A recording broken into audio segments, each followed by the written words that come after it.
అందరికీ నమస్కారం. వేదిక మీద ఉన్నటువంటి దైవజనులకు, రన్ ఫర్ జీసస్ కార్యక్రమంలో పాల్గొన్నటువంటి ప్రతి ఒక్కరికి కూడా అందరికీ పేరు పేరున ధన్యవాదాలు.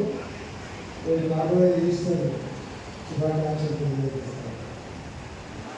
ఈరోజు రన్ ఫర్ 15వ రన్ ఫర్ జీసస్ కార్యక్రమం కర్నూలులో చాలా అట్టహాసంగా చాలా బ్రహ్మాండంగా జరిగింది. గత 14 సంవత్సరాలు దాదాపుగా ప్రతి సంవత్సరం పాల్గొంటూ ఉన్నాను. చిన్నగా స్టార్ట్ అయినటువంటి రన్ ఫర్ జీసస్ ఈరోజు రాయలసీమలోనే కాదు, ఆంధ్రాలోనే రన్ ఫర్ జీసస్ బాగా కర్నూలులోనే బ్రహ్మాండంగా జరుగుతుందని చెప్తున్న స్థాయికి ఈరోజు కర్నూలులో రన్ ఫర్ జీసస్ జరగడం నిజంగా చాలా సంతోషం. ఇందాక పెద్దలు రన్ ఫర్ జీసస్ ప్రాముఖ్యత గురించి కూడా చెప్పడం జరిగింది. నిజంగా రన్ ఫర్ జీసస్ రోజే నా పుట్టినరోజు రావడం కూడా ప్రభువు ప్రసాదించిన అదృష్టంగా భావిస్తాను. ఎందుకంటే మామూలుగా ఇంతకుముందు అయితే ఎప్పుడు నేను బైబిల్ చూసేవాడిని కాదు. 2014 ఎన్నికల్లో ఆ రోజు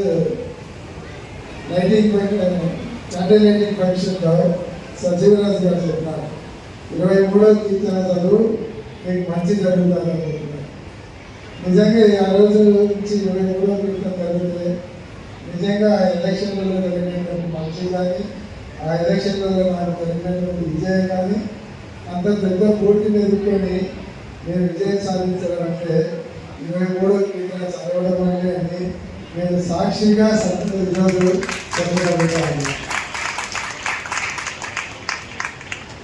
కానీ ఈరోజు అందరూ కూడా ప్రభు చనిపోయిన తర్వాత మనకు సమాధిలో నుంచి దేశించినాడు అనేటువంటిది మనకు బైబిల్లో చెప్తుంది, పెద్దలు చెప్తున్నారు. పాములను రక్షించటకు నేను ఈ లోకంలో వచ్చి ఉన్నానని చెప్పాను. నిజంగా మామూలుగా అయితే వేరే చోట పాపను శిక్షించడానికి వస్తారు, కానీ ఇక్కడ పాపను రక్షించడానికి ప్రభు వస్తారు. అంటే ప్రభు సందేశం ఏమంటే మనకి ఎవరైనా సరే, మంచివాడైనా చెడ్డవాడైనా మంచివాడిని ప్రేమించాలి, చెడ్డవాళ్ళని కూడా ప్రేమగా వాళ్ళని మంచిగా మార్చాలనేటువంటి ప్రభు సందేశం అందులో దాగి ఉండేది దానికి మనకు నిదర్శనం. కాబట్టి చాలామంది భక్తులు మాట్లాడాలనుకున్నారు.